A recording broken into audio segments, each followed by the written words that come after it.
All right, I'd like to call the council meeting to order. First item would be adoption of the agenda. Second. On adoption, all those in favor? Motion's carried. Just before we get on with the delegations, I do have some news about the Mayor's Cup hockey game this past Saturday. It was a hotly contested game. We had Councillor Arnott coaching us. Yes. And his rookie baptism. That's what happened. Yeah. Well, we won. You won, though. Well, there was some debate about who won because on the scoreboard it said 6-5 for Courtney, but we did win the shootout and the fastest goalie skater competition. But we decided that since Courtney's still struggling with massive debt loads and high policing costs, that we would give them the win with an asterisk on the trophy. But as a result of that, I have to wear a jersey that one of the other players gave me. It came in a Walmart bag, so I'm not sure what that means. But apparently it's an autographed Bozek jersey. So Do you have to wear the cup too? no. Oh. I told them that tonight's meeting was going to be calm. There would not be any blood or anything on the jersey. So because this is an autograph on it, it's very special. But I'll put it on and we'll carry on with the meeting. And it was a lot of fun, and I guess the best news about the whole event is we raised the most we'd raised in the 8 years of running it, $8,000 for kids sports. So congrats to all the players and coaches and others involved, and to the hockey players. So I don't know if it's got a tie-down strap on it, but there we go. Yeah. Your worship, I'll be sitting with my back to you for the rest of the meeting. And I'll get CAO here to take a picture of me because they apparently want it on for record somehow. Hide them with trust. There we go. So there you go. Use the gavel.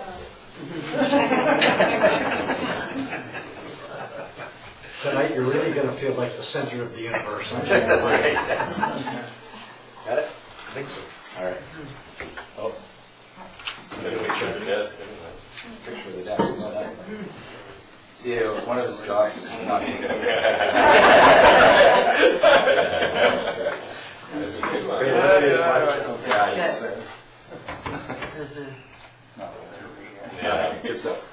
All right, so we're going to carry on with the agenda, and that includes several delegations this evening. First of all, we have the delegation of the BC Cycling Coalition, represented by Richard Campbell and Andy Telfer. So we can come to the podium. Well, thank you very much for having us here. Appreciate it. My name is Andy Telfer, and this is Richard Campbell. Richard's the Executive Director of the BC Cycling Coalition, and I'm also with the Cycling Coalition for Vancouver Island.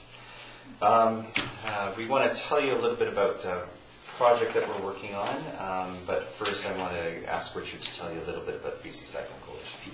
Sure. Thank you very much. So, we're the BC Cycling Coalition. We have about 20 member organizations across the province, including the Comox Valley Cycling Coalition here. Our mission and our goal is simple: to help enable everyone in the province to cycle for their daily trips, recreation, and tourism. The province is making some good movement in that direction, but still we have a long ways to go. So, and I'd like to also thank you for writing a letter of support for a grant that we actually received from the Real Estate Foundation of BC for our Moving Active Transportation Forward in BC program, which is enabling us partially to do this work here tonight. And simply, we want to go around the province working with groups and municipalities to both help identify the barriers to active transportation and figure out how we can address those. So there is some progress that's being made. It looks like the provincial government will be doing an active transportation strategy sooner or later, which will be great. And also there's some good potential with some green infrastructure funding, perhaps from the province and the federal government. And I'll let Andy describe the project that we're actually working on. We got a small grant from the Rural Dividend Fund to do the Mid-Vancouver Island Cycling Feasibility Study. Yeah, exactly. Yeah. So, within that feasibility study, what we're really looking for are opinions on barriers, habits, preferences around cycling and active transportation. So we're not coming in saying, this is what you should do. We're coming in here saying, what do you think should be done? What are the habits currently? What are people doing? And what are the main problem areas or easy wins, and what are some of the really biggest needs that the people have in regards to cycling and active transportation. We're doing that by talking to stakeholder groups. We're presenting to all 3 municipal councils in the area. Let me see, we went to the United Riders of Cumberland AGM. We were at the Comox Valley Cycling Coalition AGM last night and made a short presentation. And Mark Reed, by the way, Sir Mark Harris, is here, the president of the Comox Valley Cycling Coalition is here with us. And today we also met with the Chamber, and we had a little ride around town, had a tour, being shown some of the problem areas and some of the success stories and the area, the region rather. We have also developed a survey that's online, that's encompassing the things that I've just mentioned, all people's preferences. And we would like to get that survey out to as many people as possible, not just stakeholder groups, not just people interested in cycling, but anybody who's interested in that kind of activity within the valley. So, yeah. And a couple more things, we're also reaching out to First Nations groups. And then after this work, we'd like to identify perhaps ways we could work together in the future. The Rural Dividend program does have some funding available for further work, whether it be feasibility studies on a particular route or something like that. So, we would look forward to having further discussions with you regarding future projects. Yeah, so once we have the results, we're going to be creating a report. We'd be happy to share it with you. Richard did allude to next steps. There is a second phase within the Rural Dividend Fund.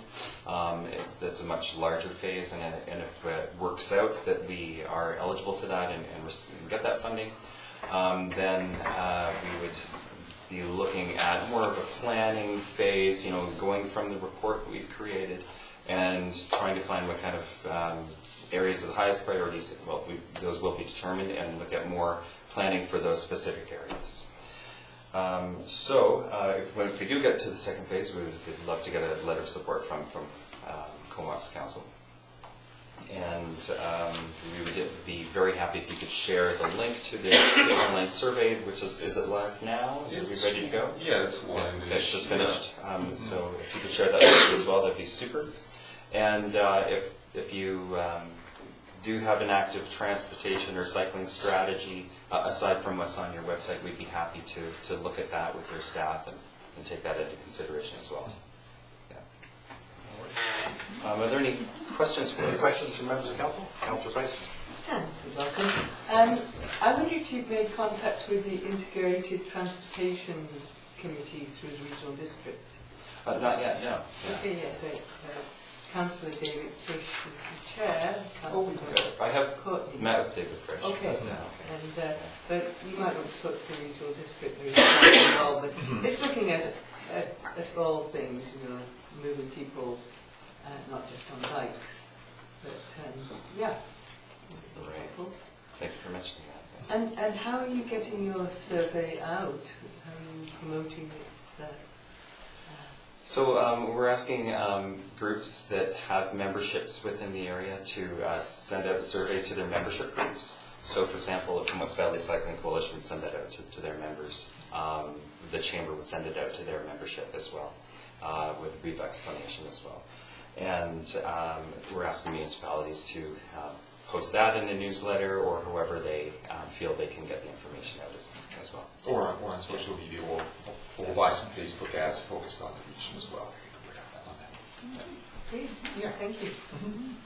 All right, Councillor. Yeah, thanks for the presentation. So your little ride around that you did the last day or two in Comox, see any challenges or issues that you think need to be addressed before you get into the broader survey? Right. Well, the Cycling Coalition itself has highlighted the route between Comox and Courtney, Comox Road and Dyke Road. And so that came up right away in our discussions with him. And I understand that with the Minister of Transportation, they're looking at a redesign for it, and I can imagine going through 5 jurisdictions. You've got some challenges there, but it would be an excellent test case, for this project if that does end up being the priority area that people have identified. To go through something like that with, because there's a lot involved going through those jurisdictions. And the Integrated Transportation Committee is the focus for that. So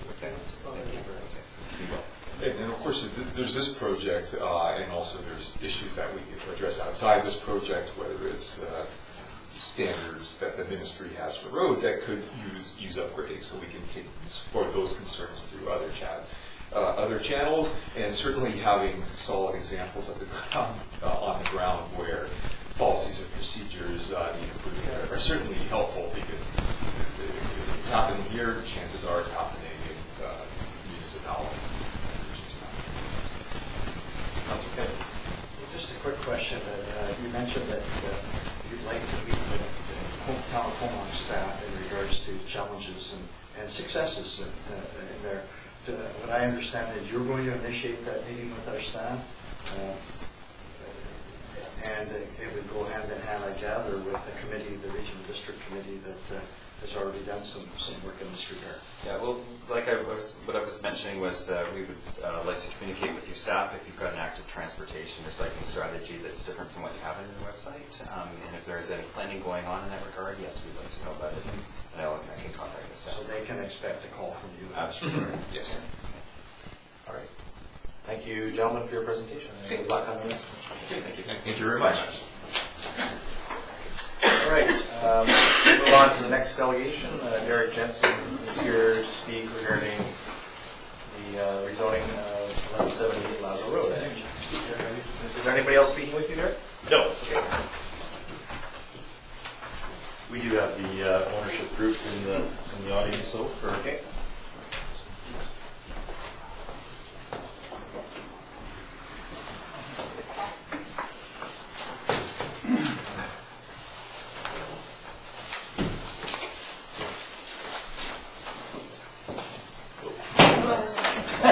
how about we just lean it against the wall? Yeah, that'll work, eh? And everybody see that okay? How's that? Oh, look at that.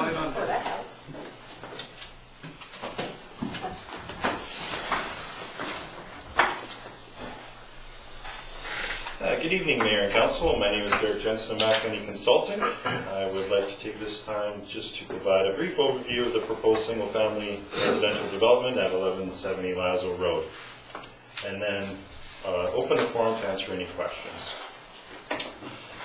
Staff's report to Council provides specific details of the development proposal, as well as clearly articulates the proposal's compliance with the town's land use policies, density targets, parkland dedication areas, development permit guidelines, and sustainability affordable housing objectives.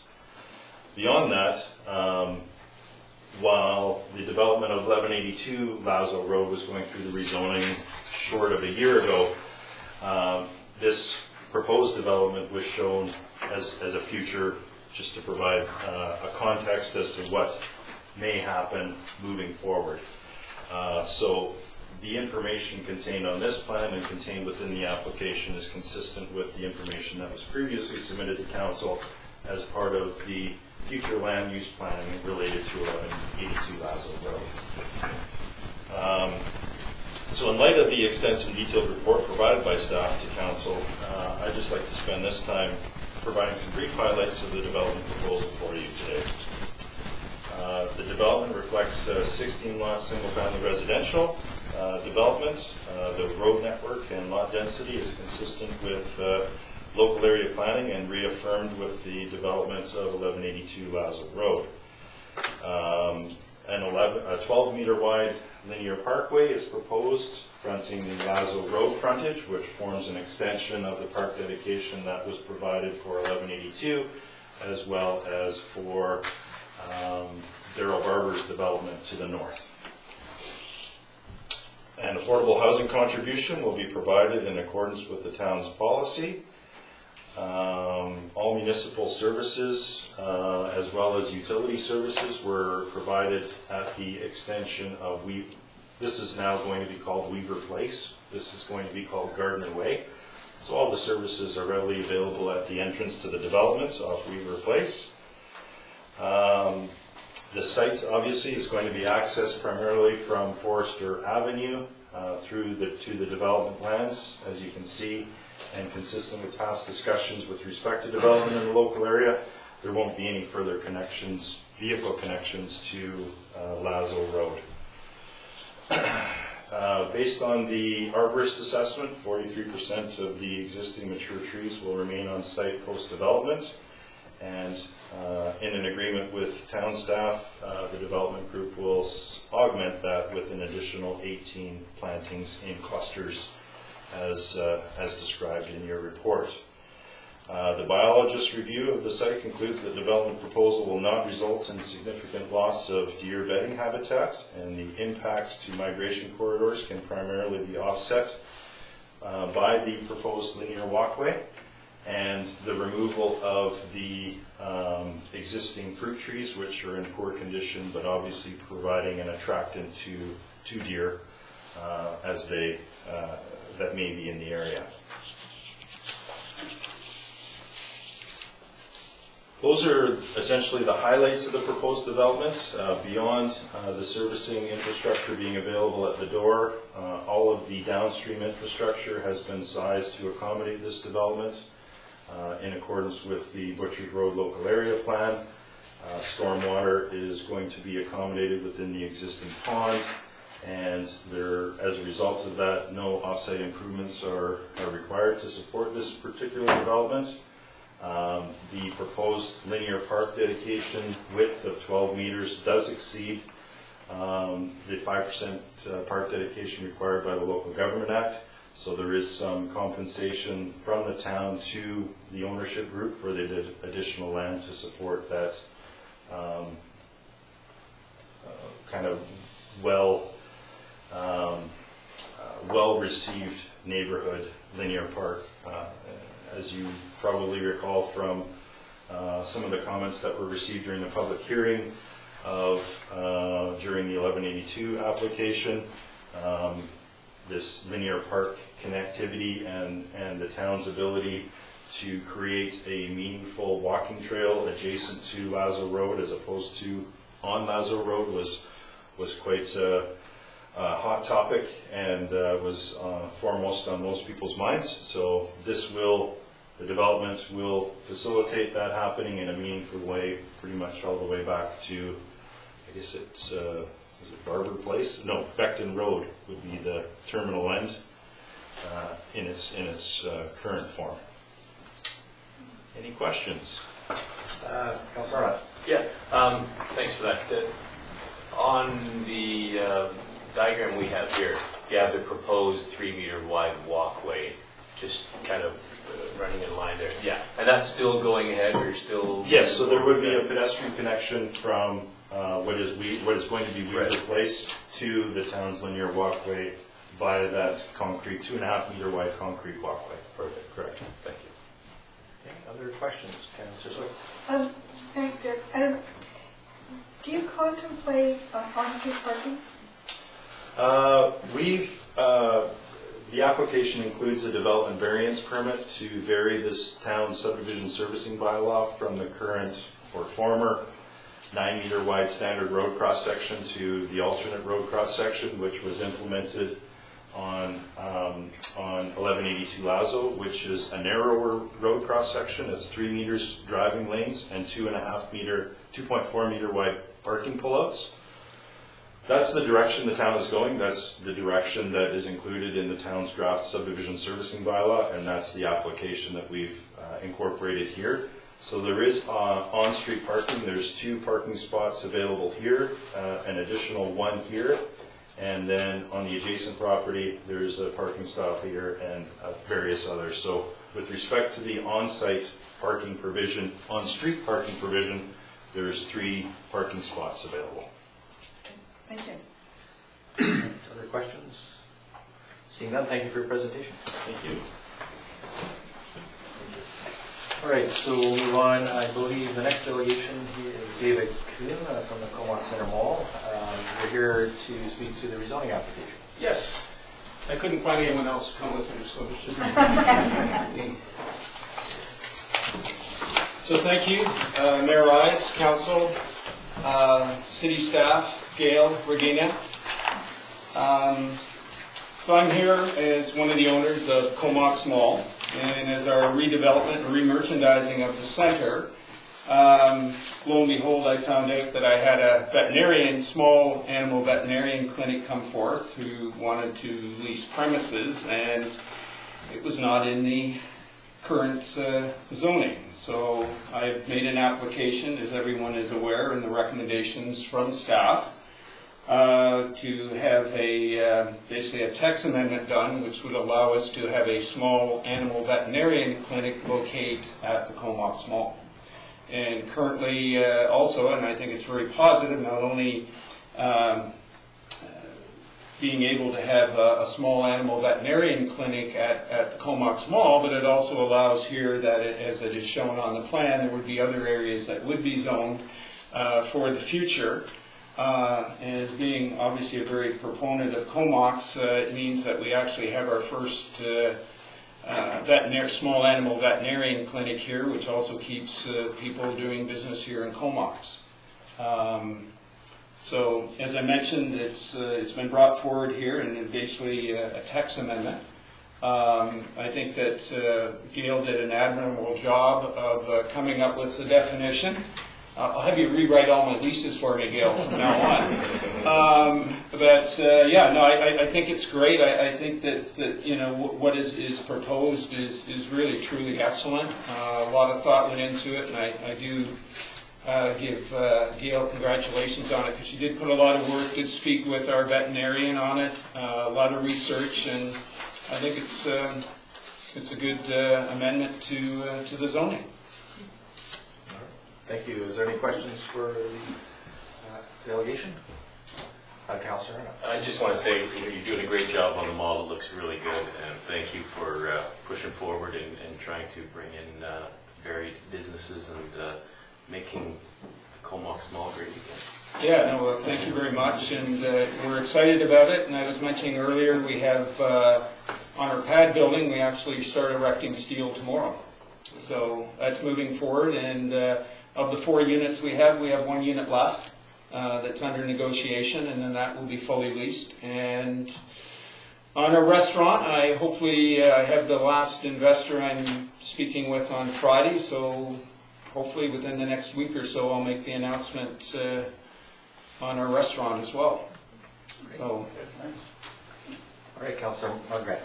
Nothing to do with your speech this afternoon, except I would like to say thank you very much for that wonderful gold medal recognition that you did. Oh, you're very welcome. It was very exciting, and as I mentioned earlier, I was sitting watching it on TV with my wife Melina, and I just got so excited because they just mentioned Comox. Okay, it wasn't the Comox Valley, it wasn't about Courtney, it wasn't about, it was Comox, and I thought that was so exciting. So after she won the gold medal, I got on the phone right away, and I checked first on that to make sure, the wording would be proper and so forth. And then I called right away to Highlight Signs, and I said, here's the sign I need made right away. And I said, it goes on the top of our new pylon sign as soon as you can get it up.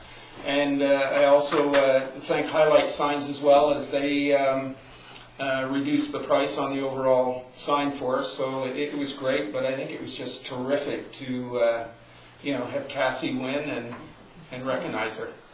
Right, and she'll be here this Friday, in case you didn't know. No, I didn't. Up at Crown Isle from 5 till 8. We're doing okay. a community celebration for her there with Oh, great. a bit of a fundraiser for the Mountain Sports Society. Mm-hmm. Oh, terrific. Oh, good. Excellent. All right, thank you, David. Okay, And thank you. we'll deal with your matter here shortly. Okay, thanks. All right, so that concludes the delegations. We have minutes of meetings. First of all, for approval, the regular meeting of council, February 21st. Second. Our approval, all those in favor? Any opposed? Motion is carried. We have for receipt the committee of the whole meeting minutes of February 28th. Move receipt. Receipt then, all those in favor? Motion is carried. And there was one request approved for additional funding with respect to nautical days. Move that. I'll second that. For $10,100 for special performance events during the 60th anniversary celebrations in 2018. Any discussion on that?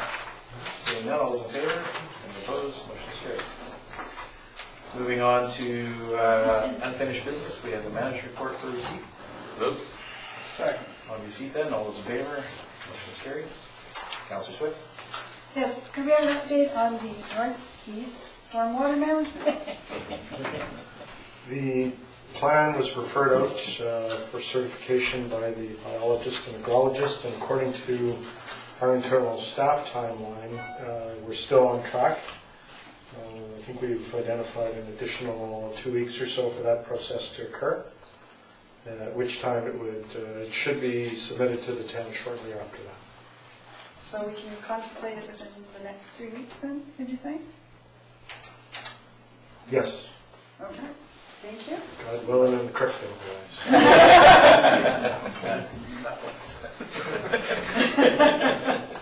And any update on the Mac Lane issue?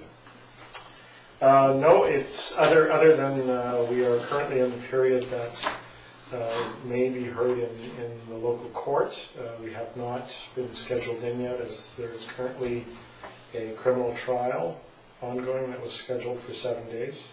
So I'm anticipating that it will be considered sometime next week. All right, you'll let us know. And I'll let you know as soon as we get the date.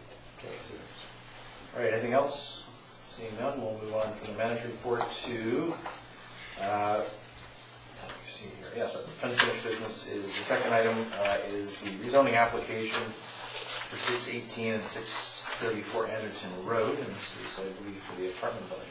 I'll move that. Second.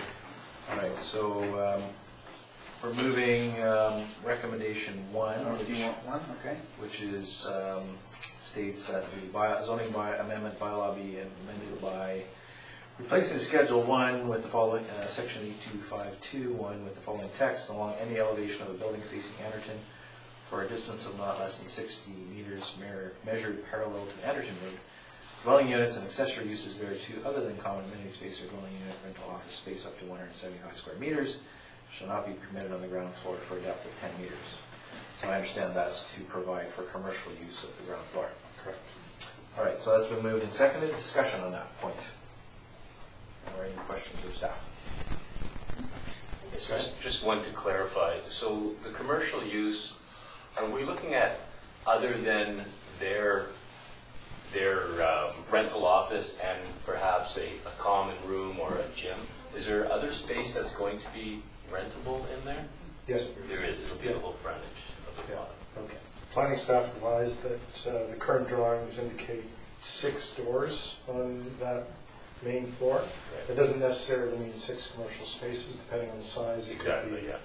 but it is intended for multiple uses. All right, so no further questions or comments on that. All those in favor? Any opposed? Motion is carried. Second recommendation is that the zoning amendment bylaw be given second reading as Move amended. second reading. Second.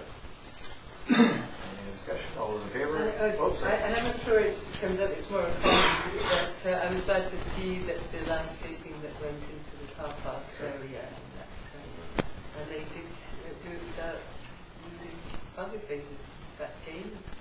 Right, that did come up before, so thanks for pointing that out. All right, so all those in favor? Any opposed? Motion is carried. The third item is that the Comox Phase Development Agreement Authorization bylaw be amended by replacing Clause C1 with the following text: a $29,187 cash payment as a contribution to the town's affordable housing fund. Move. Second. Any discussion on that? Seeing none, all those in favor? Motion is carried. And also a similar amendment, but this time to Section 8E1 for that same payment. Move. Second. All those in favor? Any opposed? Motion is carried. And then, given those amendments, that the phase development agreement be given second reading. Move second reading. Second. Any discussion? All those in favor? Motion is carried. And then finally, that a public hearing in respect to these bylaws and discharge of the covenant be scheduled for April 4th at 7 p.m. at the Stair House. Move. Second. Any discussion? All those in favor? Any opposed? Motion is carried. All right. We'll move on to the next matter under new business, which is the rezoning application for cannabis regulation. And this is step 1 in a 2 or 3 step process. So maybe I'll get the CAO to introduce this as need be and maybe refer to staff for any specific questions. Thank you, Your Worship. So based on the advice of our lawyers and lawyers practicing in the municipal law field, staff are recommending that we proceed with the zoning amendment that essentially shuts the door on any cannabis operations that may wish to try and establish prior to the sale of cannabis be legalized by both the feds and provincial governments. So it's the first step of a two-step process. So we shut the door first, and then once we understand the regulations that are going to be coming forward, we will then open the door by bringing forward a zoning amendment to council for consideration that would deal with issues such as where cannabis sales can occur in the town, proximity to schools, proximity to each other in terms of how close stores can be to each other, with a combination of using the business license bylaw as well to establish some regulations as well. So that's in a nutshell what we're proposing. And will this have any impact on the research and development facility that's being proposed? No, and we clarify that in the addendum that was provided to council. We just had a slight change, but we did consult with them to ensure that their operation is still legitimate in accordance with this prohibition of the retail sale. Councilor Arnold. Yeah, just a quick question. So we're not going to impact any proposed businesses down the road. This is just for the time being here until all this gets ironed out. What if medical marijuana decides to open a storefront? And because it would be legal now. No, it's not. It's not, but because I know you can, as we discussed, it's mail order right now for medical marijuana. So would this be impacting that once the marijuana was licensed for use? Would any, what we're doing here, would any of that negatively impact it? Perhaps the province is going to change the way the delivery method for medical marijuana. No, actually, they're not. No, I'm just wondering if they are, you know. Medical marijuana is governed by the feds. Okay. And that's not changing, to my knowledge. This is strictly for recreational and legalization purposes. So, from what I've gathered from all the various presentations and materials, is that it's going to be left up to municipalities to decide how and where the recreational use or sale of marijuana for recreational use will be determined. And the government has announced that they'll be distributing it through the liquor distribution branch to retail outlets, which could include both public and private stores. That has yet to, we haven't had any applications, obviously. And the latest is it doesn't sound like even from the federal side that the retail will be possible until maybe the end of August at the very least. So yeah, I mean, medical marijuana, you got to remember, is also, that whole thing, regime is protected by the Charter of Rights. And that's what the federal government has done to come into compliance there. And the people that are using that have to get prescriptions and so on. There have been obviously attempts in our neighboring jurisdictions to have retail outlets open, but they've been basically shut down by the ARCMP. I'd just like to say I do like the approach that we have, and that there will be a public meeting or meetings to find out how people would like to see us go with this. It's certainly not closing the door if that's the wish, but it gives that ability to put down regulations rather than being rising up one spot at a time. But what distance do we want them apart? Or so I'm very pleased to see that whole public consultation process will kick in, and that I think we will be ahead of the ball and ready when it comes. So yeah, it's good to see it. Right. So we have a recommendation for this step one zoning amendment to give first and second reading. Move. Second. On that, any further discussion? All those in favor? Any opposed? Motion is carried. And also the public hearing for this amendment be scheduled for April 4th at 7 p.m. in Stairhill. Move. Second. April 1st, you said? 4th. All together. It's going to be We're going to have a Yes. busy public hearing. Marathon. Yes. You might want to show up on the 1st just to get ready. There'll be no fooling doing this. All right, all those in favor? Any opposed? Motion's carried. Okay, so we'll move on to special reports. So we have for receipt the Regional District Solid Waste Management and Hospital Board minutes. Second. On those, any questions, comments? Seeing none, all those in favor? Motion's carried. And then under new business, we have the rezoning application for 1170 Lazo Road, which you heard the presentation of under Jensen. Second. So that would be to give that zoning amendment bylaw first and second reading. So that's been moved and seconded. Discussion. Any at this time? Pretty good? Okay, looks good. Yeah. All those in favor? Any opposed? Motion carried. And also the phased development agreements authorization bylaw to be given first and second reading. Second. Any discussion on that? Seeing none, all those in favor? Opposed? Motion's carried. And also a public hearing will be held on April 4th, 7 p.m. If you pull those, don't move that. Seconder for that? Second. All those in favor? Any opposed? Motion's carried. All right, the rezoning application for the veterinary clinic text amendment, although of course we had a presentation from the owner of the Comox Mall. This would apply to other similar zones. I'll move the first. Second. And those are outlined on the map attachment 1. Any discussion on that? And just to point out, it's for small animals. Specifically, the wording of the bylaws proposed would exclude, what does it say? Large animals or livestock such as horses, cattle, sheep, and pigs. Hippos and elephants. I just think, this particular location I think is a good one because with the expansion of Berwick and a lot of seniors have little dogs and pets and so on, and I think this is a good fit in to keep them mobile and walk down the street and there's their vet. So I think I guess I didn't realize this, but I think it was pointed out by the delegation that there hasn't been zoning to allow vet clinics of any kind in the town to this point. There's of course one, the Shamrock one, but that's in the regional district. So yeah, no, it's I think it's a good move. All right, so all those in favor? Any opposed? Motion's carried. And that, of course, is to refer that, also to refer that matter to the public hearing on April 4th. I'll move that. Second. So having given it first and second reading and public hearing, all those in favor? Motion is carried.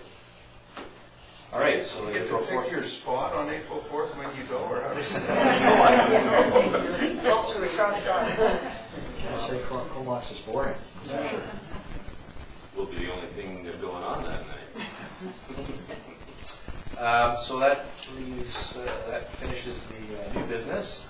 We have one item of correspondence, letter from Stephanie Custer regarding the wood smoke. move receipt? And receive that, all those in favor? Just a comment on that, is that there's the regional district, I understand, is having an open house about burning coming up. I think I've got the date, but if that person could be notified about that, that would be informative for them. March 14th, and it's just a slight correction, it's not the regional district hosting it, it's the Clean Air Coalition, or whatever you call it, that they're hosting it. I'm misinformed. Yeah, It was so it's- sponsored by CBRD. Possibly, but it's not there yet. The health officer will be there among other speakers. So, yeah, certainly we can also indicate to them what we've done to this point in terms of outdoor burning and things like that. So, Yeah. yeah. I just have a quick question. She mentions in this letter about new construction and wood stoves, and I can't remember if we allow them in new construction or not. I can't remember anyone putting one in, as long as I can remember, but I'm not sure. I don't believe there's a prohibition on it, but I don't believe probably there's too many people that do it. But it's possible they could. might be a thought to look into that. I mean, no one's doing it anyway, but You know, I do understand the challenges, like just in my neighborhood alone, I can count probably 5 wood burners going. And people have the right to do it, but you know, on the street when we have natural gas, when we have electricity, sometimes it can be quite a bit. But one comment that I did see is that wood smoke, and this was Andrew Gower, he posted this, wood smoke is actually cleaner burning than natural gas. And I don't know where that comes from, if it's true. It was on the internet, it must be true. But I think the big challenge with all of this is the quality of wood people burn. You know, I think the issue we're having is right now an education piece. People got to realize they need to have that dry wood, and then it's going to burn cleaner. I think the regional district's looking at that. Yeah. The biggest challenge here too is a question of resources. Right. In that municipalities, local governments, regional districts have limited resources to put towards something like this.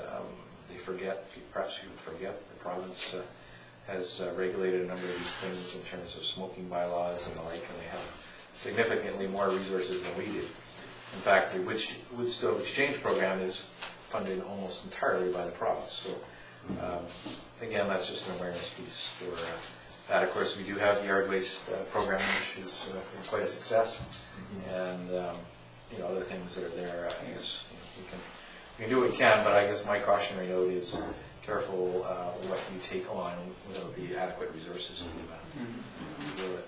But I think pointing out that the outdoor burning, we were the first to prevent that in the early 90s.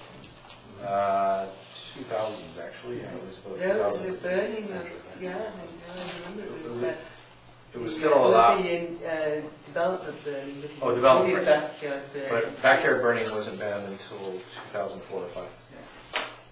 So at least that was, I believe so. that was when I got on council and I remember. We had a report from the province yesterday at BRD just about air quality, and he would refute your findings on the internet, but it was quite an interesting discussion that he had, and if you can get a copy of that report off here, if we can find it, it's probably worth a read, because it does kind of put it a little more into perspective.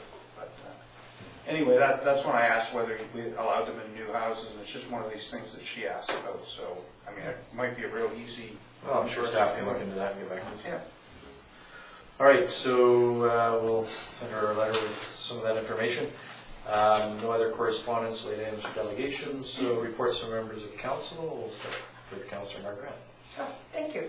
I have a very brief report this 2-week period. I attended the Winter Fest and the Year of the Dog. It looks like we have a very good year ahead of us. You want to tell us? That's my report for this week. Thank you, Councillor McCann. Yes, I was replacing the mayor at a couple of events this week. On Sunday, I went to the All Nations Variety Show at the Philburg. A very good turnout there.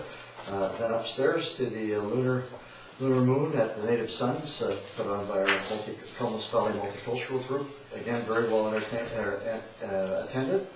I also attended the Provincial Minister of Finance Budget Review at Nichols Westerly, representing the town. Asked a couple of questions on behalf of the town, and it was well attended. And yes, I'm not sure I can have any answers for you, but I'll ask you questions.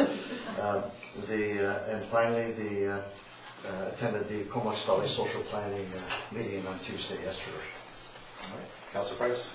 Yes, and I attended the Comox Archives and Museum Society meeting, and just a reminder that tomorrow between 1 and 4 there's the official opening of the exhibit on significant Comox women, and also the mapping project, which is, it's interesting.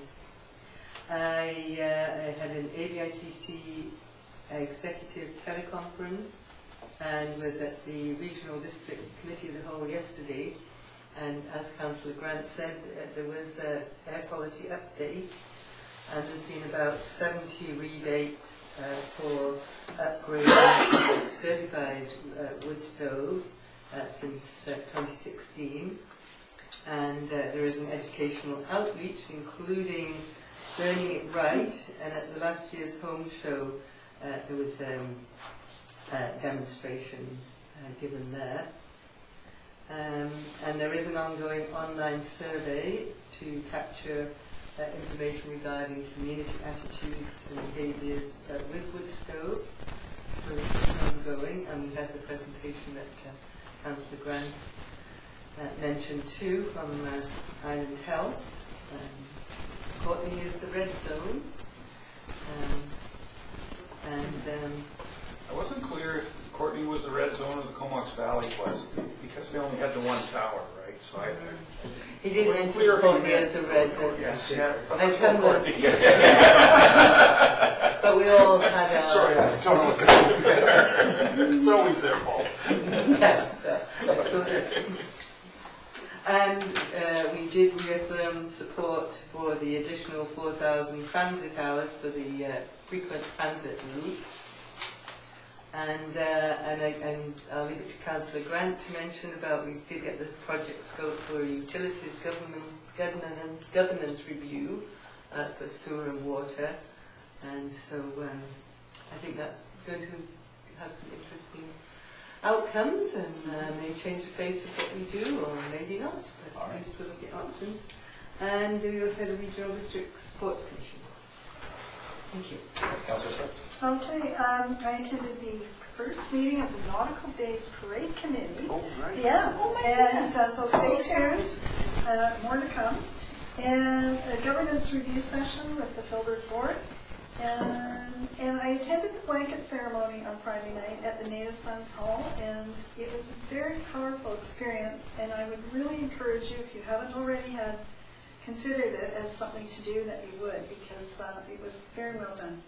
And then lastly, the Lunar New Year celebrations, which seems also to be growing every year. So, and that's my report. Thank you. Councillor Roth. Yes, I too attended with Councillor Grant and Councillor Swift there, our little Nautical Days Parade, and I think when I got up to go get the coffee, when I came back, I was nominated the chair of that committee. Yeah, and I had to pay for the coffee too. Yeah, that'll be fun. And I attended a BIA meeting. Ed Moyes will stay on as vice president. Richard DeLuca will stay on as president, and Simon, I'm not sure. Simon Morgan? Simon Morgan will stay on as treasurer. And it's a good group. They're positive, moving forward, and it's always fun to attend that one.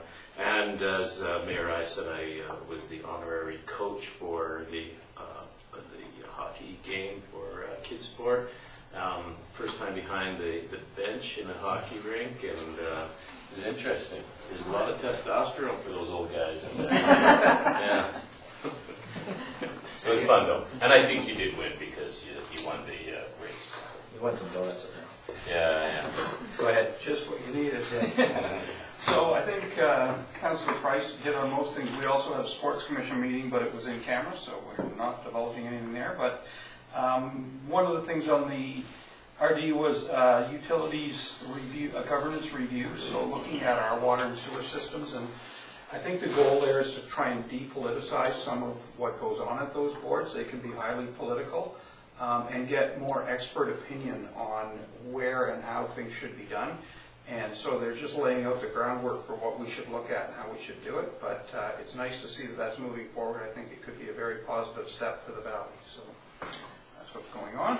Can I just ask a question about that? Would they contemplate including solid waste in that? Solid waste is a bit of a tough one because you've got the larger board to deal with. And so my personal opinion is that it would be much harder to get the Campbell River crew to buy into that than we've got pretty good buy-in at our board. So I think this is maybe a step, but that could be something for the future maybe. Thank you. And with that governance review, we will be working with the Comox Valley local governments and KFN and D&D, and looking at models from other regions. And then it will be presented back to future committee of the whole. Yeah, and what is the timeline for that? There wasn't one. That's a good question. Yeah. Well, I guess when we get to the board meeting to ratify this, then Okay. it goes to one whole. My understanding is late summer at the earliest. Okay. Yeah. Alrighty. Just report on a few things. In addition to the Mayor's Cup, there was also the spin-a-thon this weekend, 12 hours from 6 a.m. to 6 p.m. A number of us from staff and council participated In that, I don't have the final numbers on that, but it's probably in the range of $12,000, 12 to 15 usually. That was to be divided equally between the Healthcare Foundation and Canadian Tire Jumpstart, which is similar to Gitsport and sponsoring youth sports. So that was a good cause and a good effort by everybody involved, especially at the rec center. Here, I think this is the 7th or 8th year they run it. So great work by everyone involved. Attended the Multicultural Society's presentation of the New Year, Year of the Dog, and lunch to follow with the Taiwanese Economic and Cultural Officer Tom Lee from Vancouver and his staff. It's always nice to see them. And just a reminder for Friday night, this Friday at Carlisle from 5 to 8, there's a public event to recognize Cassie Shutt. And if you're so inclined, you can go ski with her the next morning up in Milwaukee. Hopefully not over any big jumps. Yeah, right. So I believe that brings us to the end I of just the wanted agenda. to mention too, I've got a friend of mine who's an engineer sent on this innovation magazine which features our project on Lazo, and I love the last paragraph. So when you next walk on Comox Lazo Road waterfront, take a moment to admire the jumbled arrangement of anchored logs, the replanted green grasses, the narrow strip of exposed riprap halfway down the slope. The soft engineering you see protects the road and the trail you walk on, addresses future sea level rise, preserves key environmental and archaeological value. It also means you and others will be able to walk safely along Lazo Road for many years to come. It's just that a lot of people don't understand that it actually is. Publishes that. I'll put it in the office for, and it's a really long article. Front page picture. Yeah, oh, it's a lovely picture. Here, I thought we done it all wrong, didn't we? Yeah. We can send a copy of that to Project Watershed. Yeah. We were doing it wrong all the time, Yeah. Project draws on diverse disciplines to achieve sustainable solutions to shoreline erosion, and it's held up as a... Great, so you'll put that in circulation. That's great. Yes. Thank you for that. All right, so I believe that is our agenda. Any media questions? There's nobody here. Any public questions? Seeing none, motion to adjourn. Second. All in favor? Meeting adjourned.